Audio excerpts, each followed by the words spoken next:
For the past 5 years, every career guru on the internet told you the same thing. Hop jobs every 2 years or leave money on the table. That advice is officially dead. The labor market has fundamentally shifted, and if you're still playing the 2021 playbook, you're making decisions based on a world that no longer exists. I'm going to show you the new data and, more importantly, exactly when staying put pays better and when switching still makes sense. Here's what caught my attention. In January 2026, the pay gap between job switchers and job stayers collapsed to just 1.9%. That's the lowest it's been in over a decade. But here's where it gets interesting. In some industries, workers who stayed at their jobs actually outearned the people who left. The entire calculus is flipped. And if you're in IT or hospitality, what I'm about to tell you might completely change your next career move. Stick around, this matters. Let's rewind to understand how we got here. March 2022 was the peak of the Great Resignation. Job openings hit a record 12.2 million. Companies were desperate. They drew money at anyone willing to switch. Job hoppers were getting 15-20% raises just for saying yes to a new offer.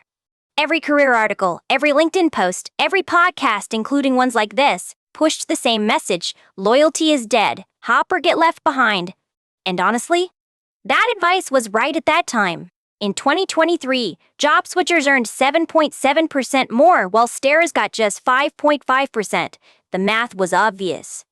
But labor markets aren't static. By late 2024, the pendulum started swinging back. Companies got smarter about retention. The open positions dried up. And now, we're looking at a completely different world. Job openings have fallen to near pre-pandemic levels. The leverage has shifted back to employers. Let's look at the fresh data. According to ADP's January 2026 workforce report, job switchers saw 6.4% wage growth. Stayers got 4.5%. The gap, just 1.9%. To put that in perspective, job hopping pay increases are now roughly a third of what they were at the pandemic peak. The premium has evaporated. But here's where it gets really interesting. In IT, one of the hottest sectors, workers who stayed actually saw better salary growth than those who switched. Negative 0.6% difference. Same story in leisure and hospitality. Stayers outperformed switchers by 2.5 percentage points. The industries that used to reward hopping the most now punish it. Now, before you cancel that job search, there are exceptions. Construction workers who switched jobs still earned 5.6% more than those who stayed. Mining sector? Even better, switchers beat stayers by 6.6%. If you're in physical trades, the old rules still apply: hop when you can. So what's driving this split? Why do some industries reward loyalty now while others still pay for movement? It comes down to two factors: skill transferability and labor supply. In tech, the return to office push flooded the market with talent. Remote job cuts created surplus. Meanwhile, skilled trades still can't find enough bodies, period. Here's another stat that matters. Employees promoted internally are 40% more likely to stay at the company for at least 3 years. Companies know this now. And companies with high internal mobility report 79% more leadership promotions per employee. The smart organizations have figured out that developing talent beats buying it. This is why your negotiation strategy needs to change. The days of just threatening to leave aren't over, but they're far less effective than they used to be. Here's your first cheat code. Check your industry before defaulting to the job hop strategy. Pull up the latest ADP workforce data for your sector. The numbers vary wildly. If you're in IT, hospitality, or professional services, staying and negotiating hard might literally put more money in your pocket than chasing a new offer. If you're in construction, mining, or physical trades, keep your resume warm. The market still rewards your mobility. Know the difference. Second cheat code: if you're staying, demand internal mobility. Companies with strong internal movement see those 79% higher leadership promotions. Make sure yours offers real paths. Ask your manager directly: what does the next role look like for me here? What skills do I need? What's the timeline? If they can't answer, that tells you everything. Career experts now suggest spending 5 to 10 years at a company before moving on. That demonstrates commitment without stagnation and positions you for senior roles. This is a massive shift from the 2 years and out mentality that dominated the last decade. Turns out hopping every 18 months starts to look less ambitious and more flighty. Third cheat code, build your narrative.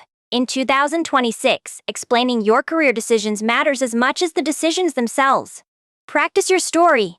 Whether you've hopped or stayed, you need a clear answer for why. Not defensive strategic. I stayed because I was building expertise in XBeats. I just didn't leave. Here's what the data doesn't capture. Sometimes the best reason to switch isn't salary at all. Escaping bad management, toxic culture, or dead-end roles, those can't be measured in percentages. The data shows averages. Your situation is specific. A bad boss costs you more than any raise can offset. A dying company isn't worth loyalty. Context matters. So here's the real framework. Stay when you're growing, learning, and getting recognized. Leave when you're stagnant, ignored, or undervalued. The market timing matters less than your trajectory. Fourth cheat code, negotiate hard on your current salary. With stayer and switcher pay converging, your best raise might come from your current employer if you make the case. Bring market data, show your contributions, quantify your impact. Don't ask, can I have a raise? Say, based on my results and market rates, I'm targeting X. Anchor the number. Remember, when you say a specific number first, the entire negotiation orbits that anchor. When you ask, what's the range? You've handed them control. Lead with confidence. Now let's talk about the elephant in the room, highly specialized skills. If you're working in AI, machine learning, or emerging tech, the rules are still different for you. The data shows averages across industries, but if you have skills that 12 companies are fighting over, you're not average. The premium still exists for genuine scarcity. So assess honestly, are you in demand because of your specific skills, or because everyone was in demand 3 years ago? The answer shapes your strategy. The pandemic created a temporary illusion where everyone felt irreplaceable. That illusion has faded. But genuine expertise? That's still your leverage, you just have to prove it. Here's another shift worth noting. Fortune reports that Gen Z workers who job hopped early in their careers are now finding diminishing returns. The salary difference is at historic lows. The move fast and break things career approach worked when companies were desperate. Now, thoughtful career building is back. Strategy beats speed. Fifth cheat code, invest in your current role like you plan to stay, even if you might leave. Because the skills and reputation you build travel with you regardless. Take on the hard projects, build the relationships, get the wins documented. Whether you stay 5 years or 5 months, that foundation compounds in your favor. The irony is this, the best way to have options is to act like you don't need them. Excellence in your current role creates opportunities everywhere. One more piece of data, LinkedIn found that employers are 3x more likely to hire internal candidates for leadership roles than external ones. Tenure is becoming currency again. This is a fundamental reversal from 5 years ago, when outside hires were seen as fresh blood and internal candidates were passed over. The data changed the narrative. If you're finding this useful, hit subscribe. We break down career strategies like this every week, real data, no motivational fluff. That's what we're here for. All right, let me give you the tactical summary. Write these down. First, know your industry's specific data. IT and hospitality favor staying. Construction and mining still favor moving. Second, if staying, demand clear growth paths. Ask for internal mobility, skill development, and promotion timelines. Make your manager articulate your future there. Third, negotiate like the gap has closed because it has. Your current employer can match market rates if you make a compelling case with data. Don't assume you have to leave to get paid. Fourth, build your narrative. Every career move, whether staying or going, needs a clear story. I was strategically building X always beats I didn't have other options. The 2026 labor market isn't the apocalypse some headlines suggest, but it is a reset. The free money era is over. The strategic era has begun.